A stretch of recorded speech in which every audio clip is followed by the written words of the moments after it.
Hello and welcome back to Let's Be Nerds. I'm your host, Stephen J, and today we're going to be doing a little bit of a different episode. We're going to be diving into a world that is not something we planned on focusing on with this podcast, but it's something that's kind of come to our attention and we want to cover it, we want to address it. But before we begin, I really want to stress we're going to be discussing things of a paranormal nature, uh, things related to potential hauntings, and for some audiences, this might not be what they signed up for, and it might be triggering or something that maybe they just don't feel comfortable entertaining. And we want to say from cast and from production that we totally understand that. And if this is not an episode for you, now is your time to click off. And there's no hard feelings because this type of stuff, real life encounters, real life experiences, is not for the faint of heart. So, with that being said, this is your little warning to maybe take a pause on this episode and join us in the next one. With that being said, I do want to welcome Lizette, Drew, and Gordon. How are you guys doing? I'm doing pretty good. How are you, Steve? I'm doing fantastic. Yeah, we're doing good over here too. Yeah, great. Good. I'm excited for this episode. I think it's, like I said, a little bit of a deviation from our normal plan, our normal, I don't even know what you want to call it. It's not something that we were expecting to cover, but hearing about it when we were in a production meeting, I felt like it was necessary. I think we all agreed it was necessary to talk about. So with that being said, Lizette, I think you're the best to really start this off and get it into motion. So why don't you tell me what's on your mind? All right. So I don't have any personal experiences or stories to tell you guys. I more so wanted to give a little bit of an explanation as to the belief system, I guess you could say, that Drew and I were raised with, just because it's going to become relevant to his stories and how we were taught or expected to deal or not deal with these kinds of things. So we were raised with very religious families, and the ideas of hauntings or any kind of paranormal activity is extremely taboo. It was very much, the thought process was, if you talked about it, then you were inviting it in. So that's kind of part of why it's still difficult for me to entertain any of this discussion. Like, I don't mind it, but it can be a little bit uncomfortable for me at times because I still have that thought process running in the back of my mind. That being said, I did, like I said, I haven't experienced anything myself, but Drew and I were dating when some of the events that happened to him occurred, and kind of the resolution. Yeah, near the tail end, she was kind of not really a part of it, but she was being updated currently as it was happening. Yeah, and trying to offer support and trying to offer what I knew of as solutions. So, with that being said, I guess I'll throw it over to you for you to start talking. I do want to start by saying that some of these might be a little hard to believe, even if, especially if you haven't experienced anything yourself. But I want to start off with some of my friends and family who have experienced stuff in the house that I am currently living in. So a very common thing to happen was some of my friends or family that I would get pretty close with, I would tell these stories to. And whenever we were in this house and I was telling them stuff, whenever they said they didn't believe me or they didn't believe that stuff could happen, stuff always happened to them.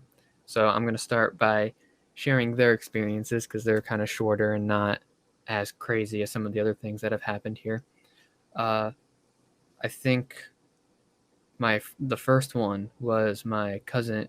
She came over and stayed the night, and I was in like 6th grade, I think, and I was telling her some of the stuff that was like happening around the house, and she was like, "Ah, no, you're crazy. That kind of stuff doesn't really happen."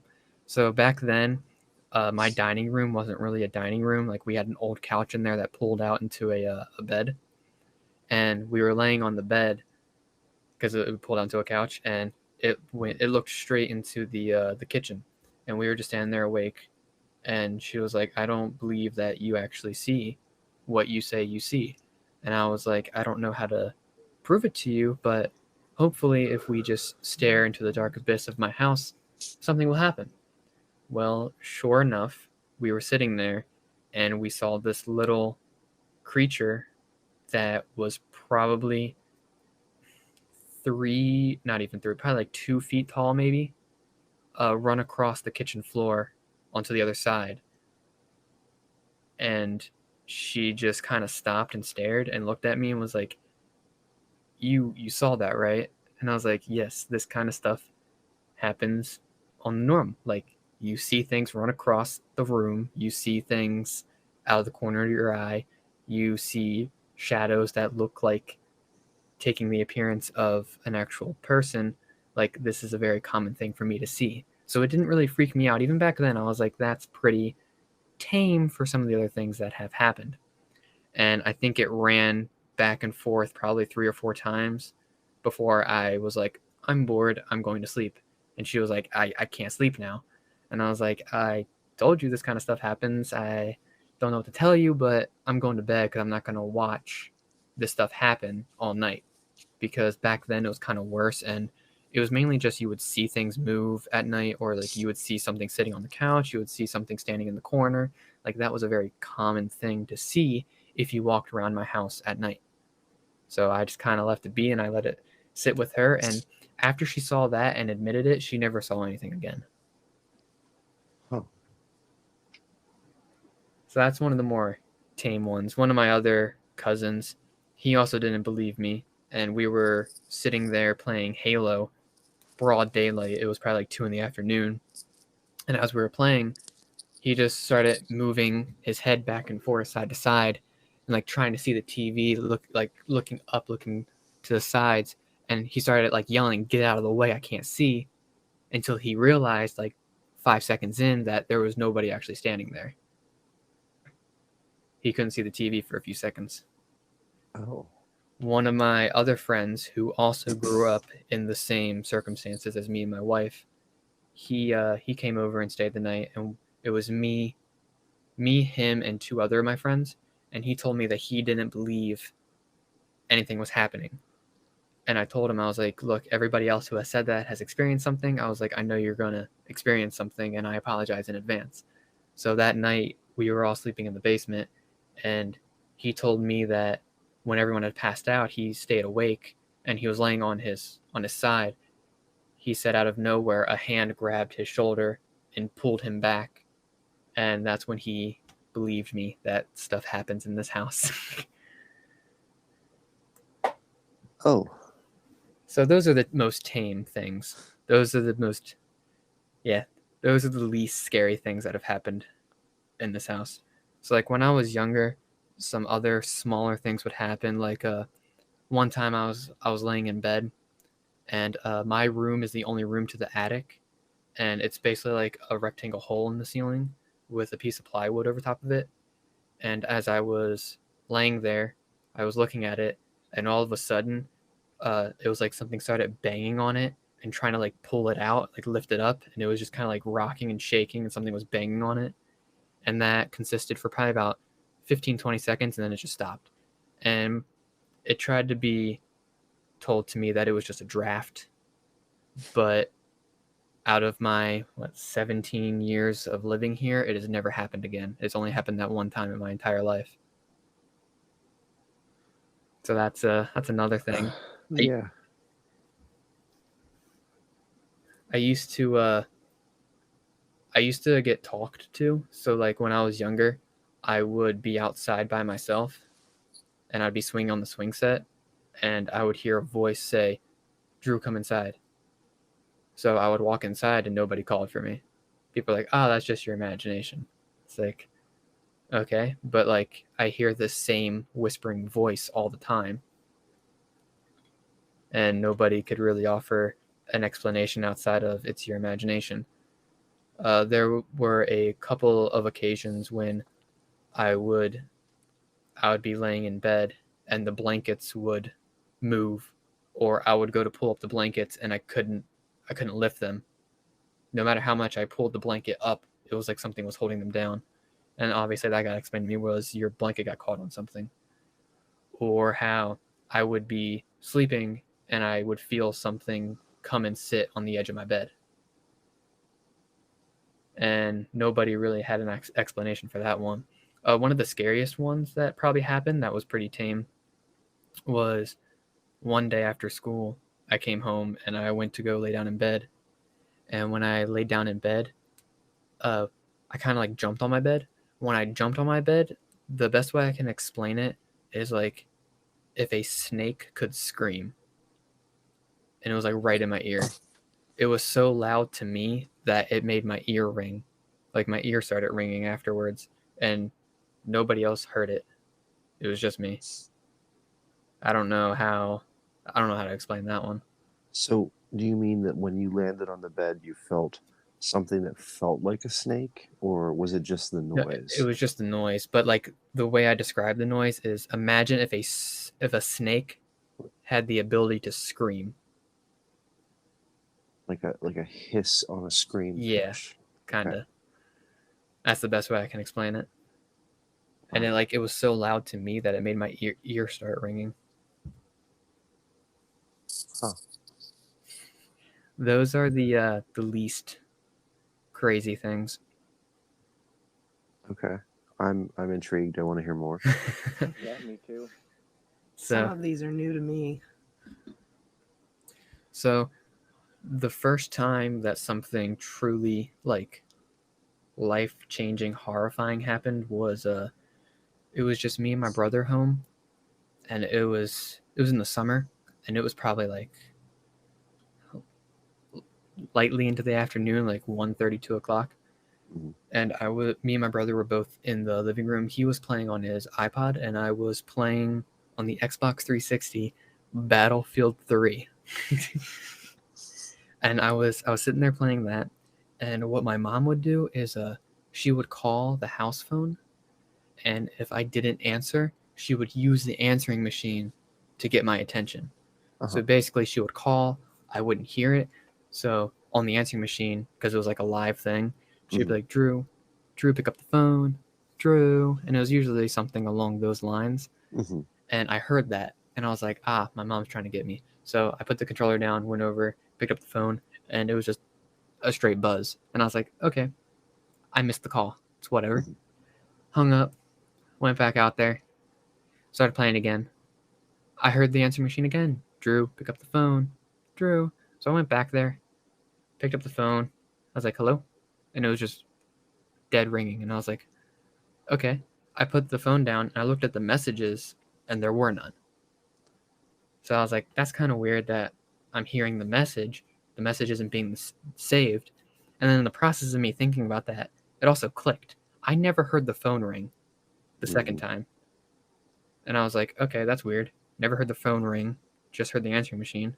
This is probably my imagination, like I'm expecting to hear it now. So I went back out in the living room and my little brother was like, hey, what did mom want? And I was like, I don't actually think she ever called. And he was like, well, that's weird. I heard her trying to get your attention. And I was like, yeah, so did I. So I called my mom back and I asked her if she ever called the house phone, and she said no. And I was like, well, I heard your voice on the answering machine, and the thing that creeps me out the most is that it's indistinguishable from your voice. Like, it was exact. She was like, is there anyone outside trying to play a prank on you? And I'm like, that's not really possible, because you can't really mimic that answering machine staticky kind of sound. while also being outside of my house and not calling the phone. Yeah. So that was one of the weirdest things that ever happened, especially because my brother was there. Yeah. And he heard it. Oof. Yeah, that one messed me up for a while, but that's not even the scariest thing that happened. The scariest thing that happened is it's hard to remember because it's the way that it made me feel. It like the best way I can explain is like it altered my state. Okay, so I'll get into it. Okay. So basically, when I was in high school, I used to tell these stories to people all the time, and obviously people thought I was lying, and I had no way of proving it. So I got the bright idea. I was like, you know what? Today after school, because I was telling these kids this, I was like, today after school, I'll go home, I'll close all the curtains in my house, turn the lights off. I will start recording with my phone, and I'll start banging on the walls, and I'll basically antagonize it to do something, and then prove that this kind of stuff happens. Hindsight being what it is, might not have been the best idea, Mhm. but I was like, I'll go home, I'll do this, I'll record it, and I'll have hard proof that this stuff happens. And they're like, okay, we still don't believe you. We want you to send it to us as soon as it happens. And I was like, okay. So I came home and no one else was home. Back then I usually had around like 45 minutes before anyone else would be home. So I went around, closed all the curtains, pulled up my phone, and I was pretty scared because I had never tested it before. Like I had never asked it to do anything. I had never tried to communicate with it. Mhm. So I was like, this time I'm gonna see if it will answer me. So I went to the edge of my hallway and I turned my phone on and I started recording. And I was like, if anyone's there, bang back. And I banged on the wall 3 times. And mind you, all the doors are open in the hallway, which were like 4 doors. All the doors were open, all the lights were off, all the curtains were closed. It wasn't pitch black, but it was pretty dark. Mhm. And nothing happened. So I kept on recording. I banged on the wall like 3 more times, sets of 3. And then on the last set, on the 3, I was looking through my phone and I saw something run past me into the hallway and into my parents' room. And in the process of it moving, I could see it on my phone, but when I looked outside of my phone, nothing was there. Because I kind of looked at both at the same time as it was moving. Mhm. Couldn't see it in real life, but I saw it on my phone. So at this point, I'm kind of shaking and terrified. Mhm. And a long pause went by, and I was like, well, if you are there, can you make a noise? And when I tell you it banged the wall, and it scared me to turning the camera off. Like I hit the button as it hit the wall. And I was like, okay, I just communicated with something. I'm not sure if this is the best of ideas, what I am doing right now. But I was like, now I have to send the video. So I went over to the couch, I sat down, I went to go send the video. And back then I didn't have any data or anything like that, so I had to use internet. That bang knocked out my internet. So my Wi-Fi was down, so I couldn't send the video, which means if I wanted to send the video, I had to walk into my parents' room and restart the router.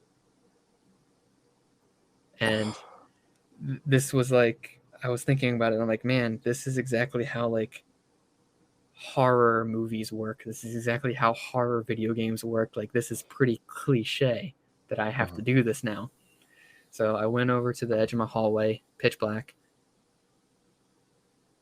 Hindsight, I don't know why I didn't turn the hallway light on. Would have been smart. But I didn't. You're in the cliche, man. So I started walking down the hallway, and the second I entered the hallway, it felt like I entered a dream. Like everything got really hazy. It almost felt like there was like a white outline around my vision, kind of like when movies show that something is a dream. You know, you have that hazy white outline around the screen. Mhm. I had that in real life, kind of. It didn't really feel like I was there. I don't know if it was because I was super scared or what that was, but it didn't feel like I was there. It felt like I was watching my own movements. I didn't feel like I was actually doing these motions. So I walked over to the bathroom because that was the first door. I turned the light on and I closed the door. Mind you, my parents' door is the second to last. Their door, and then it's my door at the end of the hallway. So I turn on the light to the bathroom, close the door, turn around to my brother's room, turn the light on, close the door. When I turn back around, the bathroom door is open and the light's off again. And I was terrified because I was like, whatever this thing is, it's behind me. Like it's really close to me. It's behind me. It might, at any given point, it might be within arm's reach of me. And that kind of terrified me. So I turned the bathroom light back on, close the door, I turn around, and my brother's door is open with the light on. Or with the light off, sorry. And at this point, I'm staring into my brother's room. It's pitch black. I know I just turned the light on and closed the door behind me. But in my mind, if I turned around, the door was probably open with the lights off. And I was terrified that it was probably behind me standing there. So instead of playing this game of, lights on, doors open, lights off, doors open, I just turned and ran to my parents' room and closed the door. Mm-hmm. And then I sat on the bed, shaking. I went over to my router. I unplugged it, let it sit for like 15, 20 seconds, plugged it back in, came on. I sent the video to my friends. I had been so terrified that if I kept that video on my phone, that it wouldn't like that. So after I sent it, I deleted it. Kind of wish I kept it, but I deleted it. And then when I opened the door, all of the rooms were open with the lights on. And then I just walked away and sat on the couch and tried to forget that ever happened. Oh my. And the way that made me feel, that is to this day the scariest thing that has ever happened to me. The most surreal, mind-bending, what just happened to me kind of moment. I can imagine. It's like it made you question, like, did that really happen? Like, what? Yeah. To this day, it still just kind of feels like a dream, like it didn't actually happen. Yeah. Well, did anyone, when you sent the video, say, like, there's nothing in this video, I don't know what you're talking No, about? they all believed me afterwards. Like they were able to see it Yeah. visually. They saw the thing pass me in the video, and they heard the bang too. So there was no questioning after that. They all believed me, which was, I guess, the nicest part to come out of that. But no, there was no question. There was like probably 5 or 6 students that I sent that video to, and they all collectively believed me after that. No question.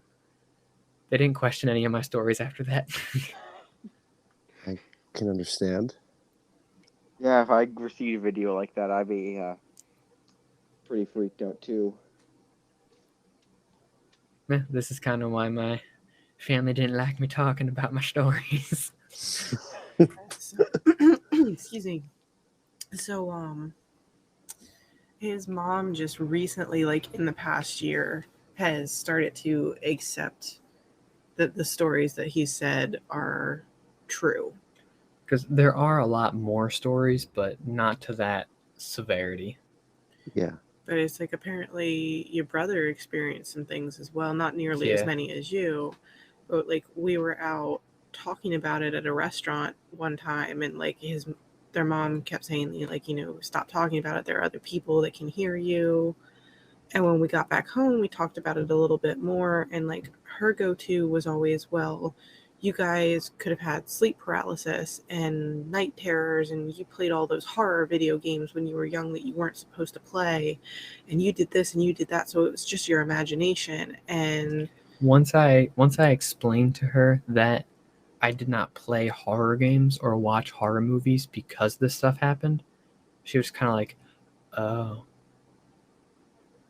And I was like, yeah, I mean, I told her straight up, I was like, I did play video games I was not supposed to be playing. I did watch movies I wasn't supposed to be watching, but I specifically stayed away from all horror stuff because the stuff was happening.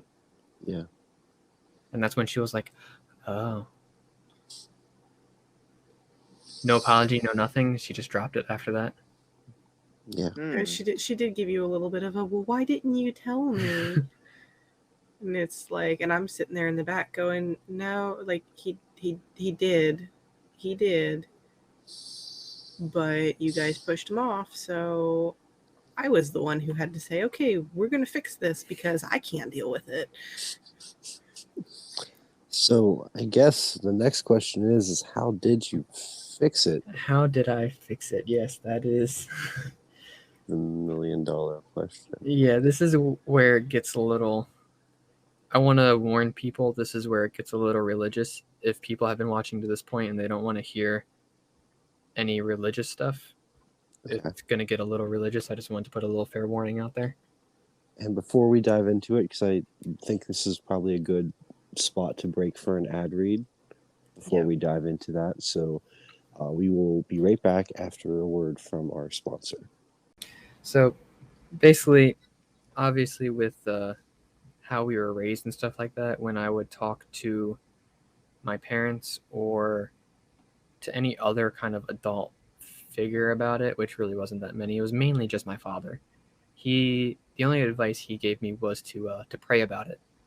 And with that being the only advice that I had, I decided to give that a shot. I think I told you to do that too. That one time we were talking I about think so. about everything that happened. So I decided to do that. I did like a prayer on like basically, hey, can you tell me what's causing this? Is there a way to fix it? Like, can you just let me know how to make it stop? I'm getting kind of tired of it, basically. And the first thing that popped in my mind after I did that was this sword that was in the back of my closet that my father had given me. That's its origin slightly unknown, because the story that I know of how my dad got it is different from the story that has been given now. So most people remember the story of him getting that sword differently than I remember it being told to me years and years ago. So could be that I misremember it. Could be that the story changed. I'm not really 100% sure. But anyway, very mysterious sword. And I probably should have suspected this sword on my own. I'll give a description of what it looks like. Unfortunately, I don't have any more pictures on it. I think I actually have a picture of it on my old slide phone, but I don't even know where that phone is. Anyway, it was a all metal sword. It actually weighed quite a bit. It was probably on the 20 to 25 pound side of things, because the whole thing was metal. So the blade had like these spikes on it on the sides for like the first third of the blade, and then it was just a normal blade. The handle came down, so the guard was two horns that kind of came out and down, and the horns had jewels on them, and the handle came straight down, and the bottom of the handle was like this pommel thing with two arrows going through it, and on the handle there was like two snakes interwrapping around each other with a rope going around the two snakes. And again, hindsight being what it is, that sword should have rose a few red flags for me. Mm-hmm. But I never really thought about that.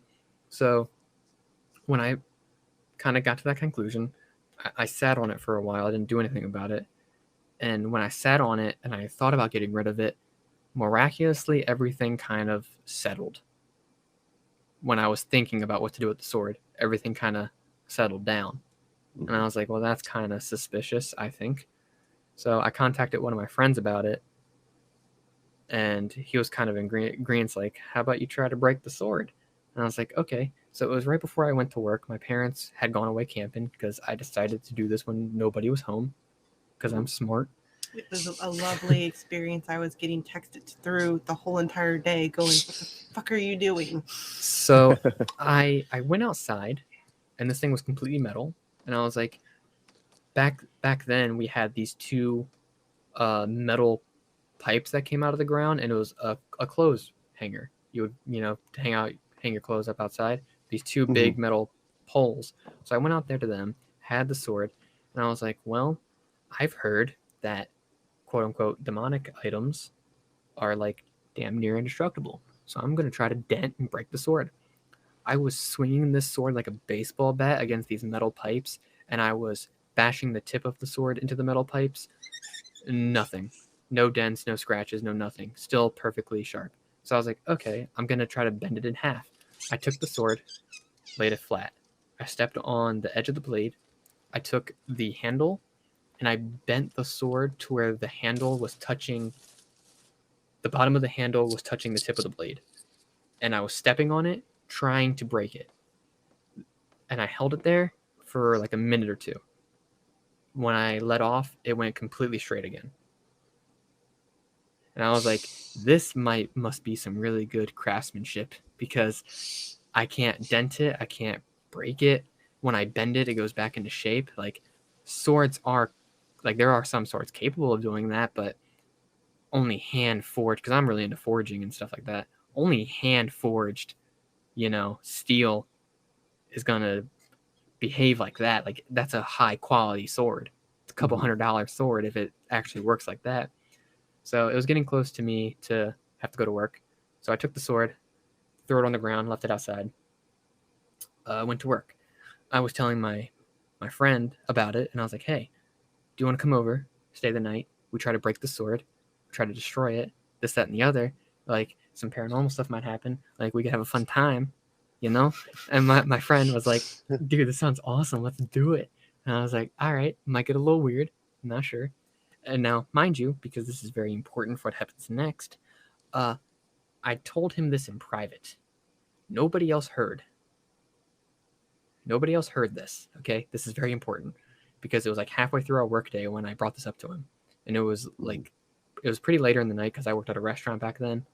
And like we didn't get off until like midnight. Or not midnight. It was like 10:30, something like that. But I told him this like halfway through and nobody was around. And when the day ended, it's like, all right, we hop in my vehicle, go over to my place. Be great. So we went out to my car, and there was blood all over my windshield. And that's when I freaked out a little bit. I was like, okay. I tell my friend I want to destroy the sword. I don't know where anyone's going to get blood from, but there's blood on my windshield. Like, I 100% believe nobody heard me when I was telling him this, that we were going to do this. So there's blood on my windshield. So naturally, I ignored it. Texted me about it. Yeah, texted her about it. She had a little freak out about it. And I was like, it's whatever. It's just blood on a windshield. Like, that can't mean anything bad. So I did what any normal human would do. And I just turned the windshield wiper fluid on and wiped it all away and forgot that it was there. Excuse me. Any normal human? No, I think Steven, you're a standalone. do you see what I have to deal with? I think you're a standalone on that concept of just, turning on the wipers. I don't think that'd be my reaction. That was my reaction. Me and my friend were like, you just want to ignore this? And he was like, yeah, well, let's just pretend that didn't happen. I was like, okay, good. We're in agreement here. And he definitively didn't do it to fuck with you, right? Like, oh, I No, 1,000% know he didn't do it. I've known this man for years and years and years. If he did do it, he would have told me by now. Yeah, it would have copped. Like, he would have copped to it. Yeah, he that's would not have. the type of person that he is. Okay. I know for a fact he wouldn't have done it. I know nobody heard us. And even if someone did hear us, I don't know where they're getting blood from. So, Yeah. But anyway, we arrive at my place, and of course, my friend, being how he is, the first thing he does when we pull up to my house is he gets out of the car, slams the car door, and puffs his chest out and goes, "Where's this bitch ass ghost at?" as he's walking towards my house, and he screams that. I love Jason. And I was like, Jason, what are you doing? He was like, I want to see some stuff tonight. And I was like, I don't. And he was like, no, this thing messing with my friend, I'm gonna beat his ass. And I was like, Jason, you're not gonna beat it up. He was like, watch me. And I was like, God. I will gladly watch you do this. And he was like, bet, because that's how he is. Love this man. But we go inside, and it's dark. It's probably like 11 o'clock. We go out back. We go up to the sword. We have flashlights. The sword has been taken apart completely. So the handle is all taken apart. The pieces are laying next to each other in line. It's all taken apart. And I was like, I did not take this sword apart. It was in one piece when I left. We also have privacy fence, so nobody could see that this sword was back here. Secondly, a little bit more scary, why is all the grass dead around it? And my friend was like, My friend was like, you know what's even more scary? And I was like, what? He was like, why are there no gnats or anything around us? But then he shined the light around, and you could see gnats flying all over the place in the backyard, but there was none around the sword. And I was like, that didn't even cross my mind. Oh, by the way, it is kind of warmer outside. And yeah, all the grass around it was dead in a perfect outline of the sword. And me and my friend were like, coincidence? And he was like, well, there's only one way to find out. So he started taking the pieces and throwing them around the yard. And wherever he would throw the pieces at, you could see bugs like scatter away from it. And it would be like a bubble of no insects or anything like that. And then we decided to shine the light on it and just look at it. And you could visibly see the grass dying around it. Like we could see the grass just decaying. And we were like, what? That's not normal. This is kind of weird. So naturally, Jason, being Jason, thought it would be a great idea. Hey, if the grass is dying around it, that must mean that it's near. So my man's picks up the blade, because remember, there's spiky parts on it that are not sharp. So he puts his fingers through those and starts swinging the sword or the blade around, trying to hit whatever is near it. And I'm like, I don't know much about this kind of stuff, but I don't think that's how that works. No, And I don't think he's trying to actually fight it. Because Jason. You never told me he did that. Oh my God. So after that didn't work, obviously, we took all the pieces and we brought them back inside. Of course, as you do. And we went inside, and my friend was like, you know what, this is actually pretty fun. He was like, how far do you think we could go? Like, how mad do you think we could make it? And I was like, I don't really know. And he was like, all right, don't you want to kind of find out? And I was like, yeah. So we took a piece of paper and we wrote yes on one side, no on the other. And we put it on the no side first, so the no was facing up. And then we were like, if you're mad at us, flip this piece of paper. We're going to go to sleep. When we wake up, you better have an answer. So we go to my room with all the sword pieces. We lay them all on the floor in a line, and we sit on my bed. And Jason starts trying to antagonize it, talk to it, this, that, and the other, because that's how my friend is. And he was like, you know what? I bet you if I downloaded a Ouija board app, I could actually communicate with it. And I was like, no. And he was like, bet. And he downloaded a Ouija board app. Oh my God. This is why I was at my house having like a minor aneurysm and I couldn't figure out why. I love Jason. Man's fearless. So the Ouija board app, I don't want to say unfortunately, it fortunately didn't lead to anything. The app did seem kind of suspicious, but we came to the conclusion that the app was made to make you believe you were talking to something, Mhm. because it wasn't really believable. But we had all the sword pieces laid out on the floor. We were just kind of chilling, nothing really happening. Jason still trying to just puff out his chest and try to tempt it. When we turned the lights off and we went to go to sleep, in the closet, because I left the closet door open, so I usually leave it closed, but we left it open. He started taking recordings and photos without his flash on. I couldn't really, I wasn't really paying attention. But after he was done doing that, he showed me some of the stuff. And in the closet, like there were like faces in the closet that you could see. That's normal. Very. This is the closet where all my clothes are now. Like you could clearly see, like we clearly saw a skull. Because he would, when he kind of first saw it, what he would do afterwards, after he first saw it, because when the lights were all off, he could see it. So after he did the stuff with his phone, what he would do was he would turn the lights off, take his camera, stand all the way back with the closet door open, and stand all the way back on the other side of my room. And then with the flash on, he would take pictures to try to get a very vivid view on what was in the closet. Right? Instead of just like seeing eyes or like little shapes, he wanted to get a flashed photo picture of what it was. Mhm.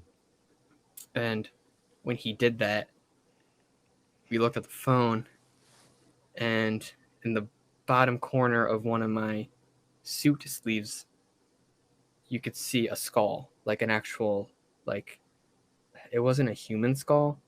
It was, I don't know how to explain it, but it looked like a skull with like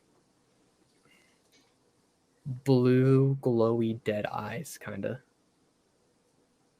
And after we saw that, we were like, I think that's enough for the day. So we closed the closet, went to sleep.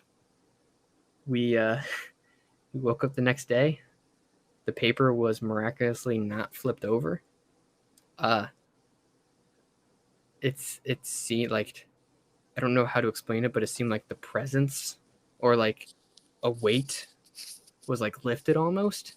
Mhm. And like I still had the sword pieces, but I speculate since it was all broken up that it was all quote unquote over. Mhm. So after all that, I kept all the sword pieces and I left them in my closet for months. And nothing really happened. And fast forward months and months down the line, when I was in college, I was telling Jason how like after we did all that stuff, like I still have the parts, but like nothing's happened since then. And he was like, "Oh, that's good. Like we fixed the problem." And I was like, "I don't know if you could consider what we did to be fixing the problem. I think we just annoyed it to the point of leaving." Especially you trying to beat it with a broken sword, but you know, I digress.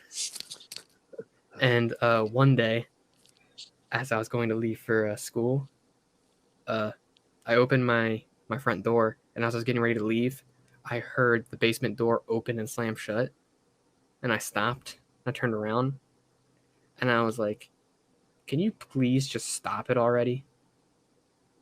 Please, like, can we be done? I'm tired of this.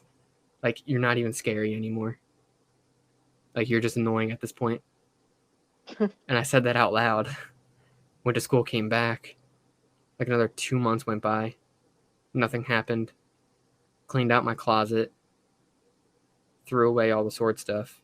And since then, nothing has happened.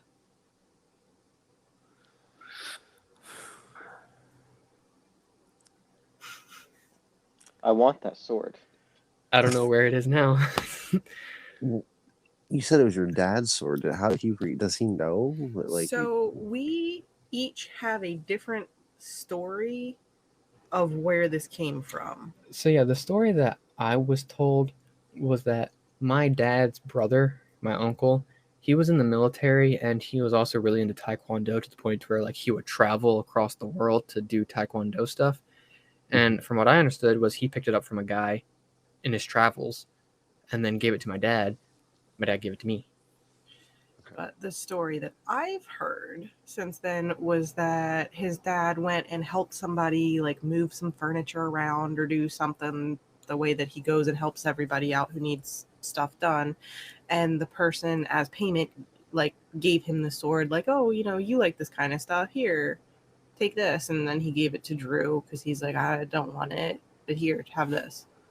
So we don't have any clue where it actually originated from. It seems like, regardless of which story it was or if it was something else entirely, it seems like it's something that's changed hands quite often. Okay. So yeah, they would have, because it was given to you. No matter what you disassembling it, they would have never been none the wiser. Yeah. Okay. Oof. Sorry if I scared you guys.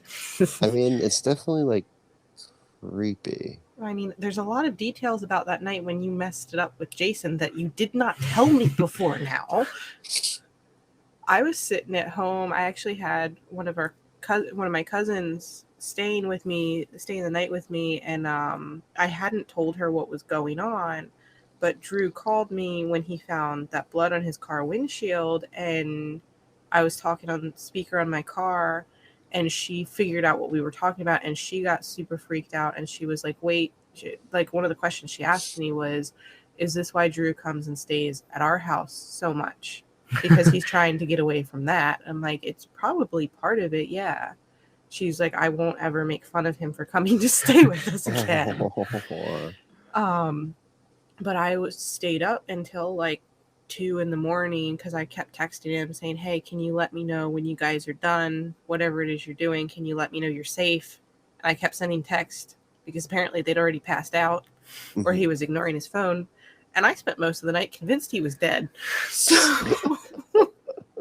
and in the morning I get a text going, oh, everything's fine. We just passed out. Nothing happened. Sorry, I'm getting loud. Apparently, stuff did happen.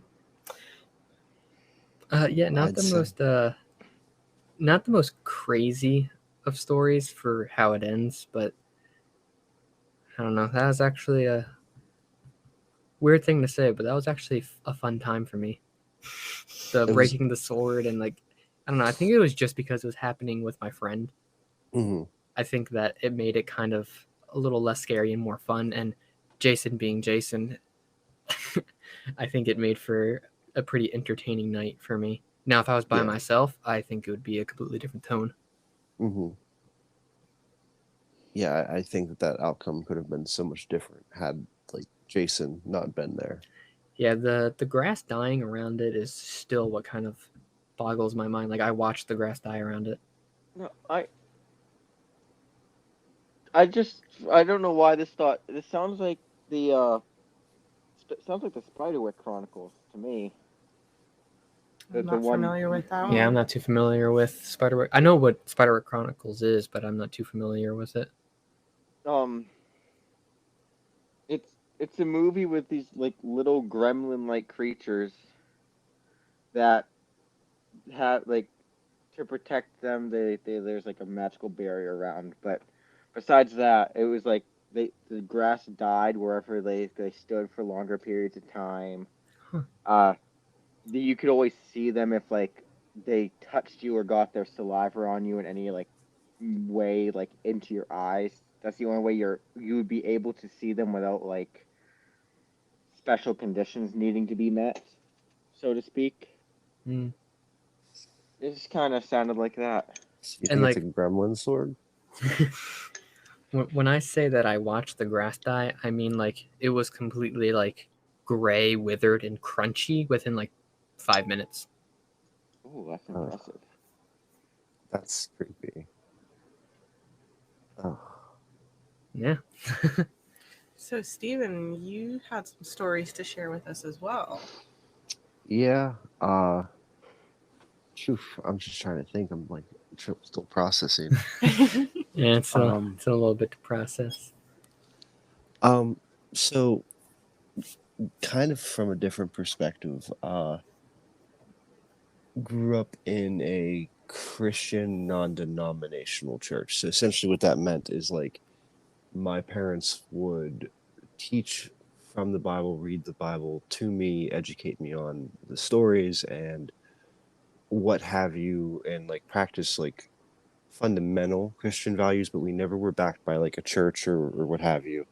Um, Despite my parents' multiple attempts, they just never found one that like really fit with the politics and all this stuff and that went into it, and like the commitments and the what.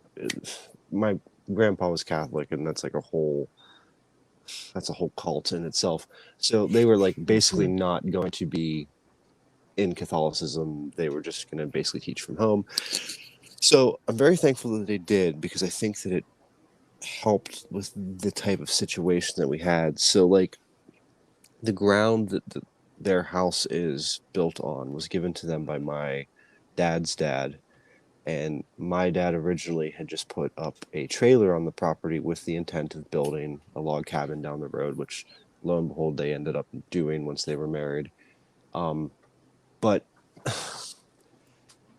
there was like weird things that happened even when like the house was dying. Like my grandfather was here attempting to help with parts of construction, and he had an older dog that was pretty well trained and pretty not, it's not the rambunctious puppy type of deal. Well, something got into this dog's head that it needed to run down our driveway. And like I said, you're familiar with the driveway. It's essentially a goat path that goes downhill.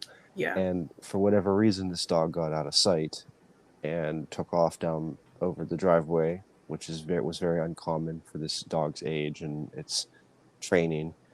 Ran out into the road and it got killed. And poor person that hit it actually stopped, and they brought it.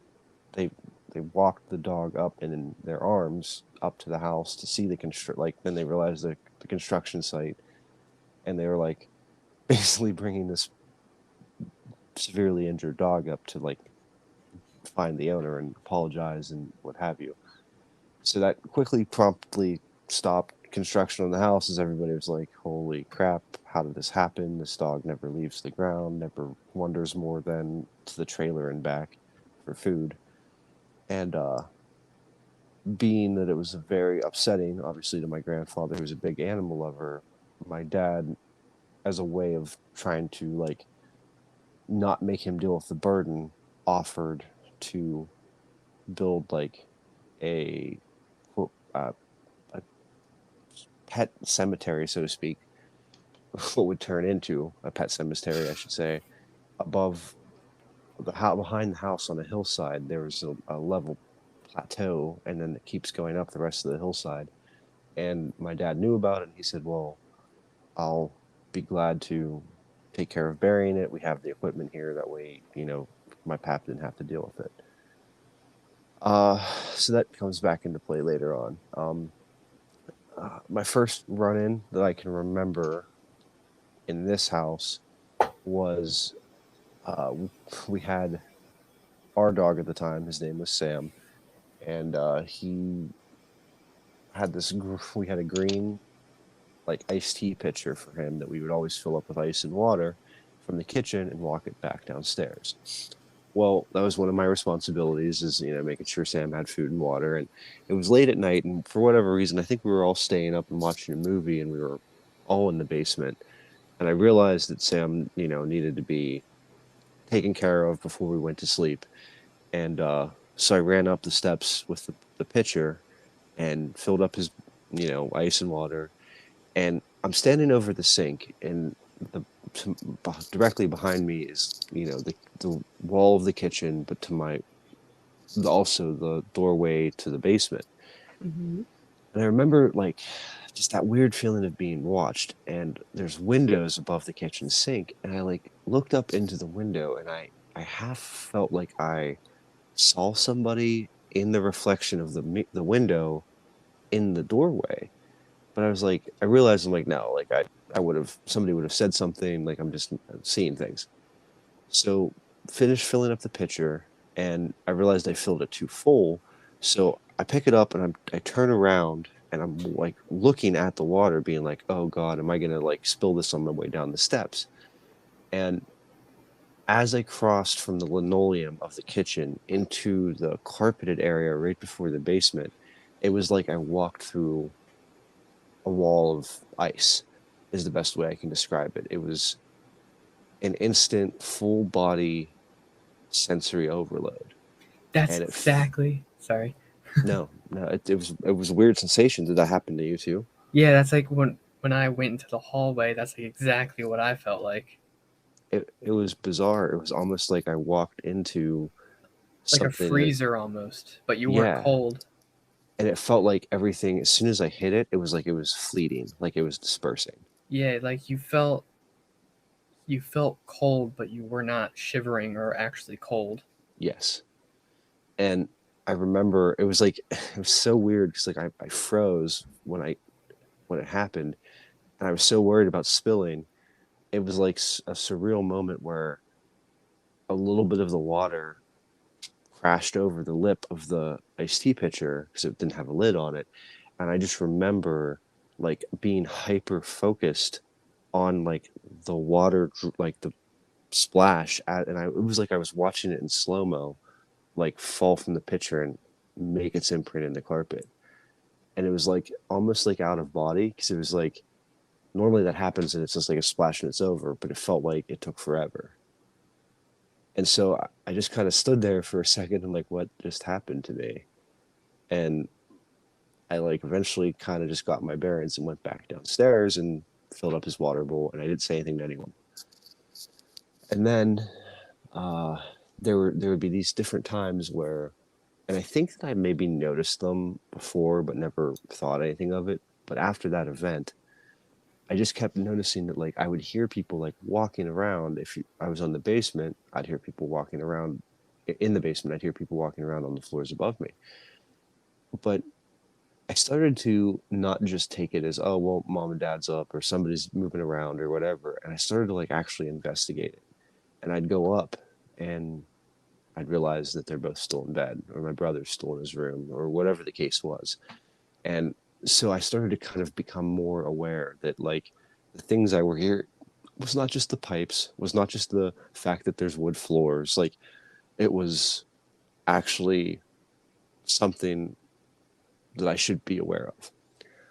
And I think it just became a combination of like that type of stuff and like hearing kind of like your voicemail situation, Drew. It would be in just like room to room or floor to floor. I would like hear people say like, "Hey, Steve, like, can you come up here, Bro. Steve?" And I'd be like, "Oh yeah," and like I'd go and like no one was even on the floor, or I'd like ask my mom like, "Hey, what did you need?" And she looks at me like I'm crazy.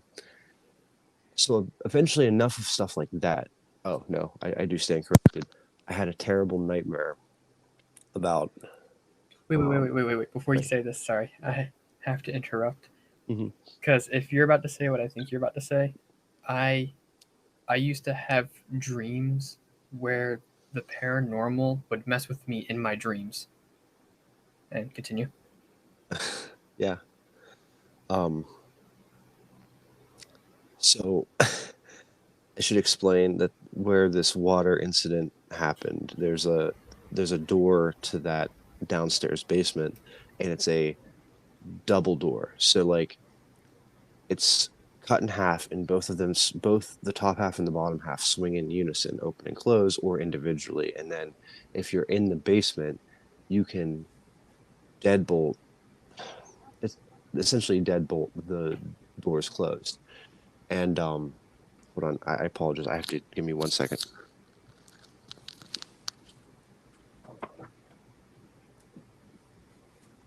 I don't think I've ever met someone who has such similar feelings of experiences as me. It's actually kind of Validating. yeah. Like I feel bad that he went through that stuff, but it also is like wow, there's someone else who went through and felt the same stuff as I did. Sorry, I'm back. Okay, so essentially it's like a double door where you can deadbolt it if you're in the basement, but it's either way. So I had this dream, and this forgot that this ties into how I led this off. So in my mind, it was real life. I went up to bed, was laying there, I believe, on my laptop watching a movie, or I know I think it was actually Nick at Night. Ironically, now that I think about it, I was watching TV and I heard this dog. Like, it was a very visceral and aggressive dog. And I knew that it wasn't Sam because I knew Sam's like angry bark. I knew his happy, I knew all that's my dog, And I'm thinking, like, I remember like hearing it, and I'm like, it's so loud, it's so aggressive, and it sounds like it's almost hurt, but it's angry. So I run down the steps, and I'm thinking, is this dog outside, like trying to get in, maybe picked up on Sam's scent, and I'm hearing him trying to fight his way in. Like, I didn't know what was happening. Well, I came down the steps, and the top half of the door was open, and the bottom half was closed, and normally, because Sam had separation anxiety, the worst he would do is he would sit at the top of the steps and he would like whine for you to let him up so he can come into bed, which, had to break him of that. So I looked over the bottom half, expecting to see Sam probably pissing his pants because of this aggressive dog. And what I saw was a dog with a bloody face, baring its teeth and barking like horrifically. And I stepped back and I was like, holy shit. And the dog started to like claw at the door.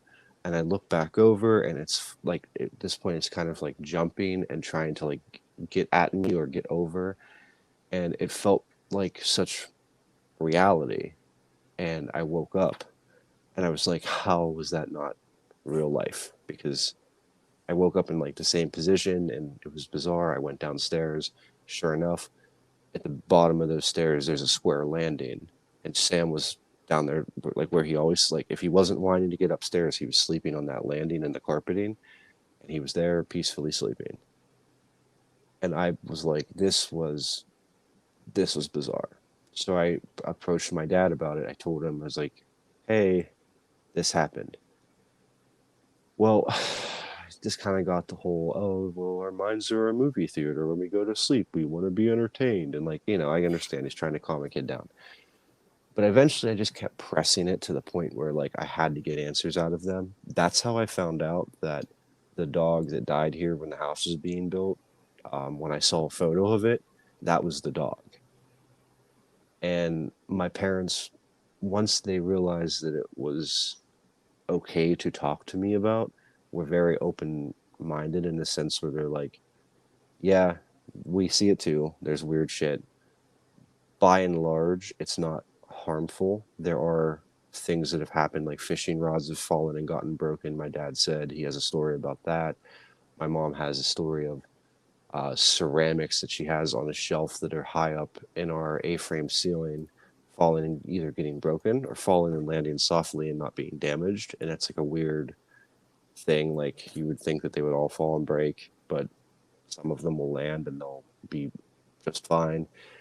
So needless to say, they just kind of were like, yeah, doesn't really go with our faith, doesn't really fit our narrative, but it happens and it's okay. It doesn't make you a bad person for like experiencing it or talking about it.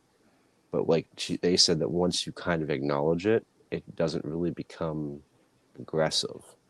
And so that's like, it's a running joke that like we'll be in the house and it'll be like a day where for sure there's no wind, and you'll randomly hear the wind chimes that my grandma gave my mom act like it's a hurricane outside, like banging and banging and banging. Go outside, go on the porch, there's no breeze, there's no nothing that would cause them to do that. And it's just become like commonplace where nobody thinks twice about it and everybody acknowledges it. And it gets even weird, especially gets weird around the holidays. For whatever reason, this house around Christmas, it's the being in another floor and hearing people talking and walking in other floors is astronomical. And I don't know why, but it's from December like 15th to December 28th. For whatever reason, every year this house, and I've even heard like faint Christmas music almost like my parents used to have this record player, and it was like kind of a piece of shit, but like it almost sounds like somebody fire. You know how when you fire up a record player, and how it sounds, and it kind of slowly picks up. Mm-hmm. It almost starts like that, and it'll be like a clearly Christmas start to a song, and then it'll just fade away. It's bizarre, but I was very appreciative of my parents for not like really having an explanation and that being the explanation. It was like very honest, I guess. Yeah, I never got anything. It's actually like I don't want to come off rude or mean or anything like that, but it's very nice hearing your story because they're very similar to mine, and like the feeling you got, like watching that water kind of go over, that feeling you experienced was like pretty spot on for what I experienced. And I don't know why, but like I've never talked to someone before who had such a similar out of body, no question it's real life kind of experience before. Yeah. And the dreams, because I've had like 4 or 5 dreams where like for some reason it would almost personify the thing that was messing with me all the time. Like it would be one entity and I would know the entity. I would recognize the entity without ever being able to see it. I would know what it is in my dream. I'd be able to recognize it. And I would remember all the things it did to me before. And I'd know what it is. Mm-hmm. And it would mess with me in my dream. Like one time I was in like a mansion and it was me, one of my cousins who had experienced stuff, and my little brother. And it was just like throwing chairs around, like trying to kill us. And it was just all 3 of us running for our lives, as it was like not really like, I guess the best way to explain it, like silently laughing maniacally, or me knowing that it's laughing maniacally but not being able to hear anything, as it's like throwing stuff around trying to kill us. Yeah. And it was like that was the dream, and it was like I woke up and I was like, I thought that was real life. Yeah. It's so weird because I think once you start, and maybe this is just me, but hopefully this is, once you start experiencing dreams like that, I will be in an actual dream that I am aware I'm dreaming. Yeah, I have that I have that now. Like And I'll I'm be in a like, dream, I'm like, okay. oh, this is a dream. And I'm like, fuck, okay, like wrap it up. I get it. It's going to be crazy. It's going to be weird, like whatever. And I'm aware. Oh, I take control of them And now. yeah, it's to that point where you're like, and I can actually like talk, like not talk myself out, but I can like work my way back to like a conscious state. I can like, just, when I realize I'm in a dream, if I want to, I can just open my eyes in real life and wake up instantly. Yeah. Ever I since wouldn't I say had for me those, it's instant, but I can talk myself to it. Yeah. Ever since I had those like paranormal dreams of like that super horrifying, you wake up in a cold sweat, feels exactly like real life. Nothing else feels like that. Can I ask you this? Have you ever sweated so bad from them that you had to question whether you pissed the bed? I've woke up drenched. I've woke up to where I turn the light on and I just uncover the fan. I just like undo the blanket and like there's an outline of me on the bed. Yes, 100%. I have never, knock on wood, besides being obviously a child, I've never had an issue with bedwetting, but there were times where these dreams would hit me so hard and I'd wake up and it was like that flop sweat. But I was like, wait a minute, did I have an accident? Because it was so profuse. But like it's gross. Something, sorry everybody, but something always happens in real life before you have a dream. And the dream isn't always reminiscent of what happened to you in real life. At least for me. Yeah. I'm gonna lay one on you that this one was recent and it was good. It was a positive thing, but it to this day has no explanation. So again, we're gonna set the stage. This is like probably 3 years ago. Christmas time, December-ish, let's just use that term. And I had ironically my mom's mom and the woman my pap married after she passed, who I adored and loved, I have had dreams about them at times where it was like kind of the same thing where it felt real and I heard their voice because when somebody passes when you're young, you forget what they sound like, whatever. So like I ironically said to my mom, I'm like, it's weird. Like I sort of expected now that Pap had passed to have a dream from him. And she's like, yeah, me too. She's like, I just, even just to see him or whatever. And so that was probably in November. And he showed up one night. And at the time, I was, let's use the term friends with somebody who would frequently stay over here and was my best friend and nothing more. And so there was a couch situation, but I was like up in my room. And so at this point, I was alone and went to bed, nothing, out of the normal. And I had a dream that my Pap essentially like came into my bedroom, pulled out a chair, and it was identical to the kitchen chairs in our kitchen. And he sat there and he's like talking to me. And he's like, the weird thing about his and I's relationship is he actually even made the statement when he was living after his second wife died. He's like, you and I've really only ever been close when like there's a woman in the middle. And I'm like, yeah, because like I wasn't a big fan of him at one point. And we spent and he told me flat out, he's like, I'm probably only going to live another year. And I was like, okay. I was like, that's kind of weird. And he's like, but like, I really want to focus on, you and like different family and whatever. And we had an amazing year. And him and I actually, like, he confessed all of his sins to me. And he told me every person he cheated on my grandma with. And it was like this whole cathartic year. And then he literally died 1 month shy or 1 month over a year from him telling me that. And so needless to say, so now fast forward to that, like, whatever. And in the dream, he just basically pulls up a chair, wakes me up, and I sit up in bed, and he's just telling me, he's like, yeah, he's like, your mom's good, Rose is good. Like, he never talked about himself or anything he experienced with like dying, but it was just like, when like, Kathy's up here, she's good. Like, she misses you, everyone misses you, but like, everyone's good. Like, don't worry about them. And it was like this beautiful dream. And so I wake up the next morning, and it was one of those dreams that felt like forever. And I woke up as if that was the only dream I had that night, and it was like ran me through the whole sleep, right? I roll over from my right side to my left side, and there is a kitchen chair next to my bed. And I was pissed because in my head I thought somebody like did that before I fell asleep and made me fake the dream. And I had, one person in mind.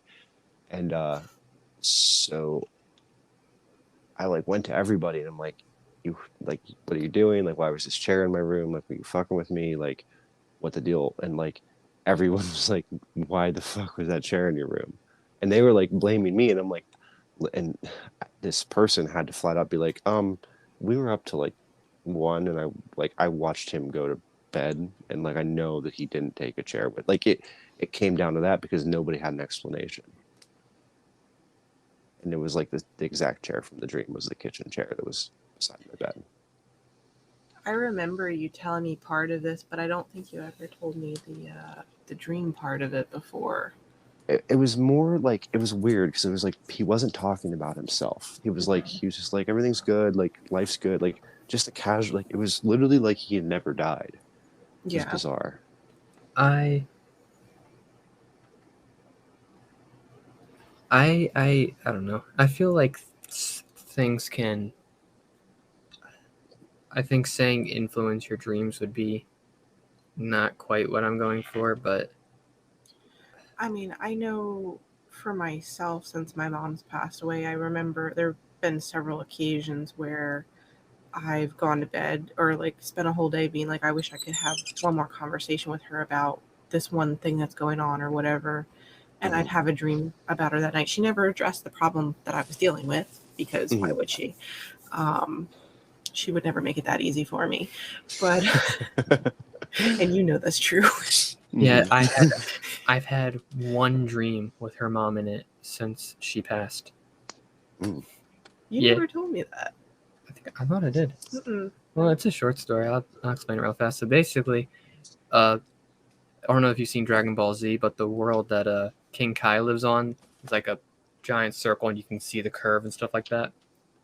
Well, Is that basically, where Goku goes to train? yeah.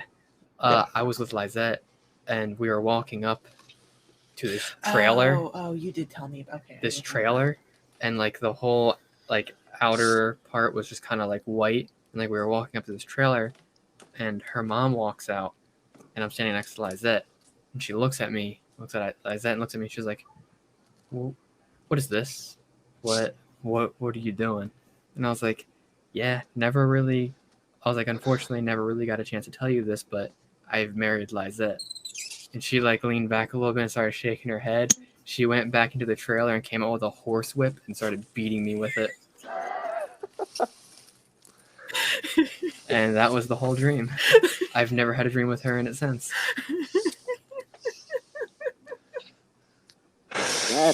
And I woke up and I was like, yep, that's how I expected that to go. No comment. Yeah, no comment. I don't know you guys well enough. Yeah, no, most of my dreams with her are. We're just gonna move right past that. She hurt me. Most of my dreams with her are more commentary on how I feel about certain situations with family members who are still around, and I'm aware of that because I've had 2 separate dreams where she faked her death and she's still alive because she wants to catch my dad with another woman. Oh my god. So that tells me that my brain is saying to me, hey, you're not ready for your dad to see somebody else yet. Probably not, because I don't think any of us could handle that. Like a fake, like she's hanging out with Elvis till your dad slips up and then she's coming back. Like what? Like what's going on? You know she would if she could, though. She would Yeah. definitely do that. Oh my gosh. All right, I have Good one last story that I have to share, and this is the only like truly violent thing I've ever experienced. Okay. And I'm gonna make it quick. A friend of mine, I gotta not use the name of the business. A friend of mine was managing a location that served food and beverages, and I was helping out as a cook and an event coordinator, and I was sleeping with one of the bartenders. Just classy. And this place had, oh God, would that give it away? This place had a room for events and people and banquets on the upper level. Let's put it that way. Oh God, nobody listens to this. Anyway, so what was common is like after the shift, we would close down. And like this is, I want to be clear, this is not the person that was running the facility, it was another employee. And we would go up and check the upstairs after our shift was done. Yeah, check the upstairs. Yeah. And so needless to say, there was like at the same time there was all this realization that this location was potentially haunted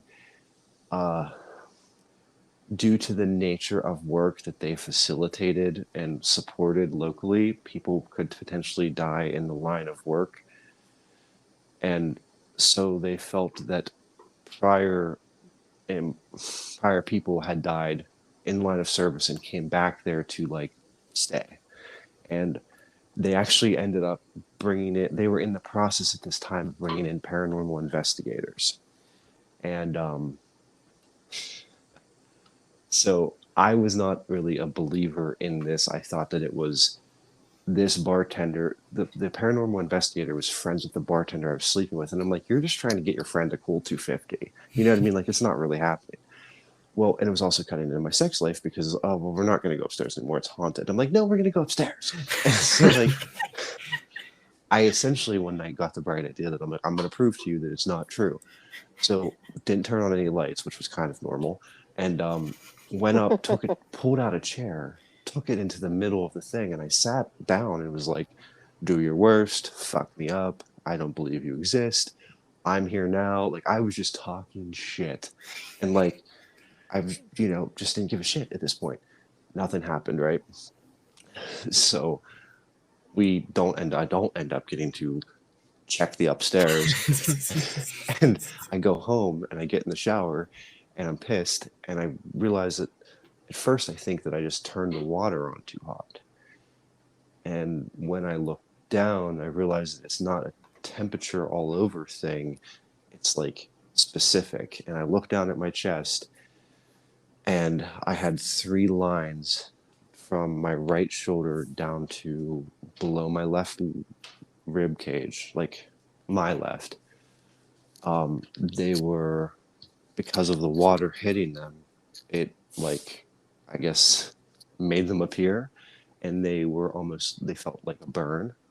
And if you work in a kitchen, like you know what it feels like when you run a burn under water, and it felt very similar to that. And in the paths of the marks, I was missing chest hair. Like, it was like bald. And I was like, what the fuck just happened to me? And I learned my lesson that was horrifying. Like, I took a photo of it and I sent it to said individual and was like, yeah, I'm a dick. I believe you now. And I was there the night the paranormal investigator showed up to like cleanse and sage, and like, I don't know if it worked or whatever, but at the end of the night, I was like in the back, kind of like just following along. This paranormal investigator came up to me out of nowhere and like was in the middle of a conversation with like the manager of this facility, who was my friend that I worked for, didn't sleep with. And she came up to me and it was like, she got in my face and she's like, Rose Leonard. And I was like, what? And she's like, Rose Leonard. That's the name of my step grandma. She's like, she's all around you. And she like starts naming me shit about her, like telling me shit that Tommy wouldn't have like no one would have known. And it brought me to tears. And I was like, oh. And she's like, there's an aura over you of like protection. She's like, and it's her. And I was like, is it weird because like I just had this demon encounter like a week and a half ago, and now that I'm back in the building with all this paranormal shit, this woman that's supposedly psychic comes to me and is like telling me she was born on the 1st of April. Like, she's what else did she tell me? She told me she's like gold Cadillac. And I was like, fuck you. Like, then nobody else knows that. Like, it was just yeah. So that was my experience, and I'd learned never to piss off a demon, because Rose can't always be around to save my ass with her gold Cadillac. Unless you're Jason and nothing comes of it for some reason. You know what? I'd like to see a spin-off of Jason and Rose fighting demons. That'd be very cool. Oh my gosh. But yeah, so that's my ghost stories. Gordon, what do you have besides being a ghost most of this episode? I have nothing. I've never experienced anything paranormal, and I honestly do not believe it in the slightest. I understand. I get that. I've never been a religious person. I've never experienced anything paranormal. Nothing that I've been immediately able to explain with cats, like with the animals I've had, and I've realized, okay, there's no way it was anything else. And nothing's ever been more than, it's just one of my pets running around like a dumb shit in the middle of the night. I honestly can't say I've ever had paranormal experiences. I know a lot of people who want to experience something never experience something, but like me personally, I've been experiencing stuff since I was like 4, 5. Ever since I was old enough to actually retain memory. Even if I did experience something, I'd probably be too Skeptical. Yeah, I'd be like, yeah, this shit isn't real. Someone's doing some prank on me or something. I'm going to sleep. I promise you, when you know, you know. Yeah, and it's jarring when you first. No other feeling. It's surreal almost. Well, let me ask you this, Gordon. Have you always been surrounded by cats like all of your life? Pretty much. Have you always? Because it's Celtic and it's Egyptian, that they actually believe that cats represent a form of protection from the spirit world, and I think it's tied into some form of Celtic lore that, and I think Egyptian lore too. And It fact is check me if I'm wrong. It's definitely an Egyptian lore. You want to That's hear All why- something? but like 3 or 4 years of my life, I've always had a cat in my life. You want to hear something funny? Hmm. My mom's allergic to cats, and my dad doesn't like them, so I've never had a cat before. The only cat we ever had got bit by a rabid raccoon. We only had him for his name was Snowball. We found him in the yard. We adopted him, and he got bit by a rabid raccoon and had to be put down. Yeah. So this past year, since we've gotten married, that's the first time you've had a cat Yep. consistently with you. Mm-hmm. And Hey, stuff was not happening before the cat. no, Thank but you, Mr. Darcy. exactly, because you know what, my little dum dum, where is he at? His sweet, cute little face. You did say in the apartment he stared at some shit where there was nothing several Cats times, and it always freaked do you that. out. Yeah, a time or two he scared me because I was like, there was a time or two where he would get up jarringly and growl at a corner, and I've only heard that cat growl 3 times in my life, maybe. And I was never home. The cats bargain with the ghost to leave before they mess them up. I mean, I haven't always had cats around, but I've had cats around for the majority of my life. I was allergic to them when I was younger, so my mom had to get rid of her cats when I was 5, and we didn't have them again until I was about 14. But I do definitely think that there's something to having pets around. Okay, I looked it up real quick. In the ancient Egyptian world, Egyptians worshipped a cat goddess named Bast or Bastet Mm-hmm. as both the goddess of protection and cats, often depicted as a black cat. Families kept the cat in their home, hoping for good favor. Celtic mythology, there was a fairy in black cat form known as Cat Sith, and they would leave a saucer of milk out for it on what we are equivalent of Halloween, for it to bless the home. And 17th century England King Charles I attributed his good luck to his ebony pet, black cat. It seemed to be true because the day after the cat died, Charles was arrested for treason. Good to know. Yeah, so I don't know. Maybe there's some connection with that. I don't know. I mean, in the Mummy movies, that's how they chased off the mummy. They held a cat up in his face, and he screamed and disappeared out of the room. So, God bless Brendan Fraser. yes. Facts. Well, on that note, if we have nothing left to discuss, I think this is a good time to wrap it. What do you guys think? Yep. Yeah. Yeah. Awesome. Well, thank you guys for listening to another episode of Let's Be Nerds. I know this one was a little bit unconventional, a little bit out of what our normal scope of topics is. If you did stay tuned throughout the whole episode, I hope you enjoyed it. Please leave us a like, follow, a comment. Tell us what you think. Tell us about your ghost experiences. Tell us the wildest thing that's ever happened to you. Or tell us we're crazy. Tell us what you think, what it could have been that we were experiencing and where we're wrong. We love to hear from you guys. We are trying to build an online community. Please consider joining the Discord server. The link will be in the description box below. And as always, thank you, Anchor, because without you, this podcast would not be possible. And until next time, we will see you then.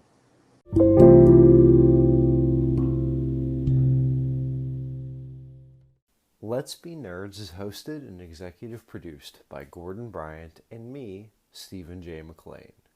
Today's co-host was Lizette Ayala. You can find her on Instagram at xshadowsongx. Let's Be Nerds is a production of Speak Easily Productions. Our social media manager is Kylie Gregg. Our theme song was composed by Robert Van Jacobs. You can follow him on Instagram at Bobby_Spector. To keep up with the latest about the show, follow us on Twitter at Let's the letter B Nerds, or join our Discord server, which will be linked in the description box below. Thank you to Anchor for sponsoring our show, and thank you for listening.